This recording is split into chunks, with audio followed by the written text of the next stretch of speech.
Hello and welcome everyone. Joining me now, Professor Robert Sbringborg. Robert is a research fellow at the Italian Institute of International Affairs and adjunct professor at Simon Fraser University. Formerly, he was a professor of national security affairs at the Naval Postgraduate School and a program manager for the Middle East for the Center for Civil Military Relations. He also served as a director of the London Middle East Institute and the American Research Center in Egypt. His most recent books are Egypt 2018 and Political Economics of the Middle East and North Africa 2020, both published by Polity Press. He is an editor-in-chief of the Handbook of Contemporary Egypt, published by Routledge in 2021.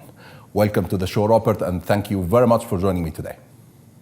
Thank you for having me. So, we met at this show last year. How do you describe the situation in Egypt today? Is it better or worse? It's worse. The crisis that is manifested in the decline of the value of the Egyptian pound, which momentarily reached 32 to the dollar last week, is symbolic of the economic failure of the government and its complete dependence on external support. The bottom of 32 to the dollar was quickly brought back to 30 to the dollar by virtue of interventions from the Gulf, of them buying up with their dollars Egyptian pounds securities. And so Egypt has become completely dependent on external support, not only to prop up its currency, but for its basic imports. So this situation is clearly worse than it was a year ago. And there's nothing on the horizon that suggests this is going to dramatically improve, at least in the foreseeable future. Today, Jan 11, 2023, was a dramatic day in Egypt, Robert. In only 5 hours, as you said, Egyptian pound collapsed against the dollar, which hit a record, reaching 32 pounds before it stayed at 29 pounds by the end of the day. So, in your opinion, was it a complete devaluation or controlled by the Egyptian central bank?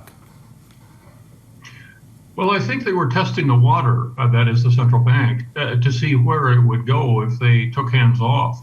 And the pent-up demand for dollars was such that it clearly overshot what they had hoped it would be. And they then had to turn to their Gulf supporters to quickly provide the dollars, because they did not have sufficient, to stem the tide, which they did do. So they now know that absent rapid interventions from abroad, the pressure on the pound will continue. So the betting seems to be that within a short period of time, the pound will be back to some 35 to the dollar. And no one knows what the further downsides might be. They're hoping that by virtue of the savings certificates that they've been selling this month, attracting 25% interest on deposits in Egyptian pounds, will provide a breathing space for them. It will suck the pounds out of the market and then reduce demand and make it possible for the pound to recover slightly against the dollar and to also reduce inflation. So they're hoping, but if we have Lebanon as example, which was in exactly these circumstances going back about 2 to 3 years now, the end of the story wasn't good. The Lebanese pound went from 1,502 to the dollar to 35,000 to the dollar. And so if Lebanon is an indicator of the possible fate for Egypt, it's definitely not good. And the media close to the Sisi regime, it looks like they are happy that the central bank keep the dollar under 30 pounds. Do you think this is the goal of Egyptian government? Well, they're frightened of one of the symbolic impact of the dramatic decline in the value of the pound. This has always been Egypt's leaders since Nasser have taken the relative exchange rates between the pound and foreign currencies, most importantly the dollar, as a measure of the performance of their regimes. And so they have all been very reticent to allow the pound to freely float against foreign currencies. The other factor is the associated impact on the economy of a devaluing pound, most important of which is inflation. And since inflation is now back up to the level it was in 2016 in the wake of the first IMF loan, they're being hit on both sides, both the reputational side and the inflation side. And so what I think they're going to do is gradually re-implement a so-called managed float of the pound, and they have been given a bit of wiggle room to do that in the agreement with the IMF.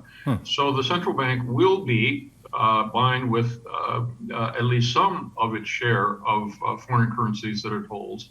We'll be buying back pounds to prevent the collapse being as dramatic as it was when it fell to 32. But this is a short-term measure. The real problem is the absence of inflows of foreign currency because of the weak economy. And that is going to take time to address, if indeed it ever is. And so it's a very tight management problem, and it involves, no doubt, the president himself, the head of the central bank, some of the ministers, and the reactions in the street, which they have to take account of. Yeah, and the IMF agreement with the Egyptian government stated that Egypt must devaluate its currency, cut subsidies, increase energy prices, offer more space to the private sector, and withdraw the military grab on the economy and sell state assets. But do you think this agreement is the right recipe to save the collapsing economy in Egypt? Well, all of these steps ultimately are necessary. Whether they can be implemented simultaneously without dramatic negative consequences remains to be seen. And in any case, there are other measures that are important as well, which are not in the IMF agreement. And chief among them is that the development model that the current government is following, and which previous governments followed in greater or lesser measure, has not worked. And that's clear from the crises that we're about at the present time. Egypt, and meaning in every case its president, has failed to articulate a coherent economic development strategy that not only the country could get behind, but the region and the world. And so there is yet to be, out of all of these agreements, and the publication, for example, of the state ownership policy just at the very end of 2022, none of these really articulate what the strategy is going to be. So the actual strategy, judging by expenditures, is the government of the present government is to invest heavily in physical infrastructure based on the assumption that if you build roads and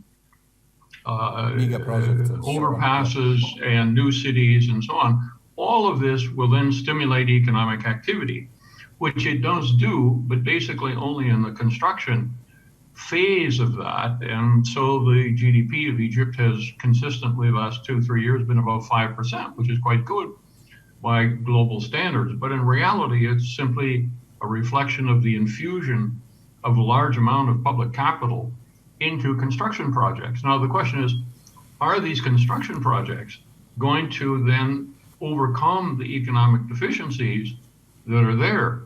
And there is no established linkage, either in Egypt or elsewhere, where this strategy has been followed, that if you build it, they will come. You can build it, and it never pays itself off. And that's likely going to be the case with much of the infrastructure that has been built in the last 3 years. So absent an economic model that integrates the different factors of production and gives relative weightings to agriculture, manufacturing, service, and then the subsectors of those parts of the economy, you don't know what you're doing. And so it's a project by project management of the economy, not a program managed economy. And so this has not been addressed in the IMF agreement. It's not addressed in the state ownership policy. And indeed, it's not even discussed because it's not allowed to be discussed by the government. So absent a coherent economic policy that gives clear indications of what needs to be done, when and how, then the economy will continue to wallow as it is at present. Why these mega projects that Sisi praising himself that he is the guy who just building the new city and Alamein city and all these 24 smart cities in Egypt? Why these mega projects are failing the economy in Egypt? Well, these are symbols, and they are political symbols as much or indeed more than they are economic symbols. Their economic utility is quite limited, as I just said. So he believes there is a political utility in showing that the regime is doing something, and literally in concrete is the best way to show that. The reality, however, is that what an economy depends upon, first and foremost, is intricate linkages between its various parts. And that's what's sadly lacking in Egypt, partly because government policy becomes very nervous when actors in the system, whoever they are, workers, managers, owners, peasants, so on, are linked through tight economic exchanges. And these relationships can, of course, have political consequences. Workers like to unionize. Peasants may go on strike. Students may do the same. A collection of businessmen working in the same area, such as in, say, Silicon Valley in California, or the so-called Mittelstände in Germany, or here in Italy in the Po Valley, you have dense collections of firms working in related areas, and they become quite powerful. They make demands on government. They express the views of themselves as producers. And so you need a relatively free economic environment in which these linkages can be established for production to then be increased as a result of those linkages. Egypt simply lacks them. So Egypt continues to import over 60% of the intermediate goods used in production processes.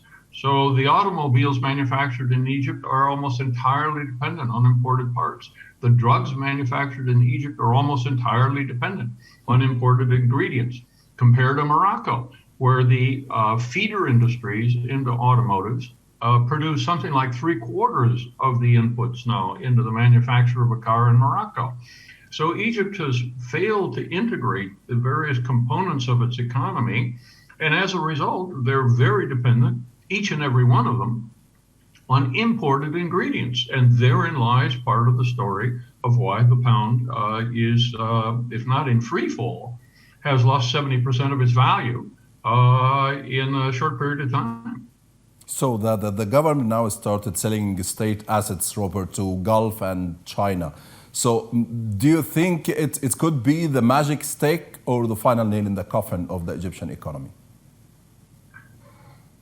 Maybe neither. It's certainly not a miracle cure, but by itself, I doubt it's, and to mix metaphors here, the straw that'll break this camel's back.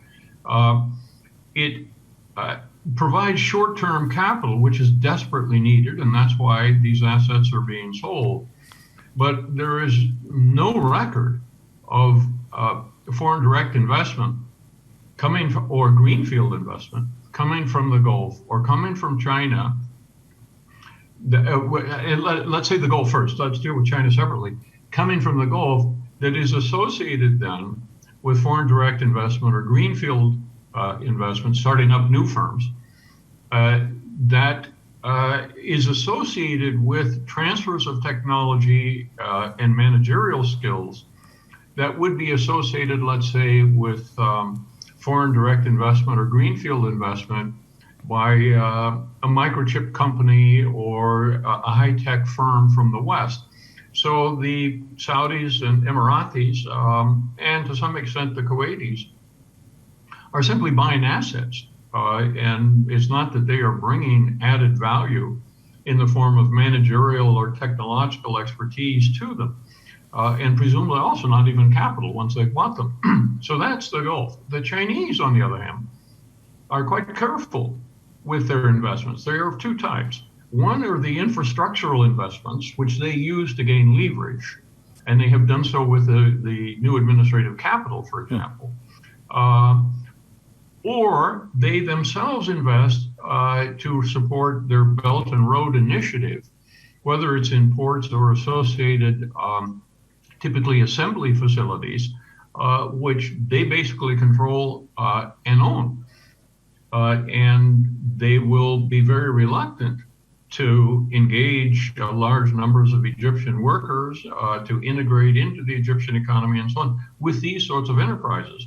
So the Chinese model, if you will, the way they developed in China, is not being exported. What's being exported is the strength of China, which reinforces its position within each of the countries where it provides the infrastructure, and then for Chinese exports into Europe, passing through Egypt. So I don't think either China or the Gulf is the appropriate partner with which Egypt should be doing business by selling key and quite productive assets. It would be far better to engage with technically sophisticated firms from the West that would then play a role in upgrading the capacities in Egypt and presumably facilitating exports.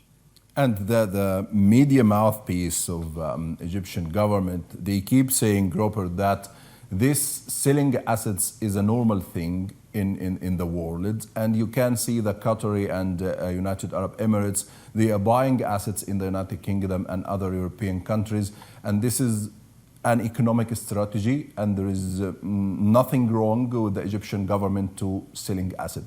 Do you agree with that? I think there are a couple of reactions to that. One is that the assets wholly owned by, let's say, the Qataris or the Saudis or the Emiratis are, for the most part, football teams. And so is there any problem with the Qataris owning a football team in the UK? Not on economic grounds, although you could say the macro effect of Gulf money going into European football teams has been to inflate the costs to the fans of actually attending the games and sort of distorted that whole economy. But that's another argument. And I think, okay, you can say, well, it's not so damaging that a prominent sports team, whether in the UK or Paris or wherever, is bought by Gulf money. Now, as far as their investments in productive enterprises are concerned, these are not in almost entirely then purchases of entire companies in which they take shares. They are, in a sense, silent investors in those companies. They are not bringing anything other than capital to them, and they are involved in them overwhelmingly simply for returns on capital. They are not involved in them for the upgrading technological, managerial, or in any other ways of those firms. It's a hands-off management. They are a silent partner. Now, in Egypt, on the other hand, you don't have a developed economy. You do not have Siemens and the pharmaceutical giants of Switzerland and the UK and Germany and so on. So capital to develop Egypt has to be more than a silent partner. It has to be associated with access to markets, with an infusion of technological and managerial skills, and so on. So simply selling assets is running down capital over the long haul to get immediate currency in the short term. And so it's counterproductive to development over time. Okay, and Sisi rhetoric, Robert, is based on the leading theory that, like much of the world, Egypt was hit hard by the COVID and Russia's war in Ukraine. So do you think Sisi is just a victim who should not hold accountable for this economic crisis? No, the whole world has had to deal with COVID and the war in the Ukraine. Some countries have dealt with it better than others. Some have come out of it quite well, as a matter of fact. To some extent, Egypt was well placed. Yes, it's heavily dependent upon food imports, so that has been negative.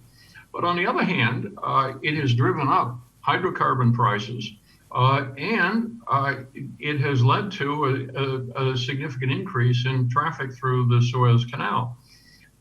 So you could say that had Egypt not dug itself into such a deep hole to start with and continues to follow policies that are not really enabling it to get out of that hole, that the impacts, the negative sides of the two crises you mentioned is much greater, and the ability to take advantage of the positive sides has not been developed. And so, yes, we continue to hear about development along the Suez Canal, and currently, as you're no doubt aware, there is considerable controversy over essentially privatizing some functions, at least, of the Suez Canal Authority. This may or may not be a good thing. It's good that Egypt is focused on the canal, which is a vital waterway, but the failure to articulate a clear policy and the objectives for the canal and the privatization of at least parts of it then leads to uncertainties on the part both of investors and on the part of the Egyptian people. And so, as is typically the case, because the government doesn't really want to reveal exactly what it's doing and why it's doing it, it creates suspicions and opposition. And so I think had it been more open in these regards, such as with regard to the Suez Canal, then it could have adjusted much more effectively to the two crises that are there. And I'll just end by saying the mismanagement of the agricultural sector has been profound since Nasser's time. It is not a new thing. The Egyptian agricultural sector is so much more capable of producing goods for export and generating revenue and generating jobs and generating food for its own people. But the mismanagement of it by the state is a constant feature of the last 70 years. This government has done nothing to affect that. It has mismanaged it even worse than the preceding one. And that's one of the reasons why the war in the Ukraine has been so devastating, because Egypt's agricultural sector is underperforming quite dramatically. Had it done better, then the impact would have been necessarily much less. But, you know, Robert, the Egyptian narrative in the last few years was like, we are better than Iraq and Syria and Libya. We don't have a civil war in Egypt. But the current narrative in the last few months is look at the United Kingdom. There is a high inflation rate. There is increasing in prices. There is a chaos in the store. Look at Paris. They just turned off the lights of Eiffel Tower. Look at Germany. The government asking people to reducing electricity. So we are better than the United Kingdom. We are better than Europe. We are now export our energy to Europe. What do you think? Well, I cannot say that any of the countries you mentioned have a poverty rate that is basically affecting 1/3 of the population.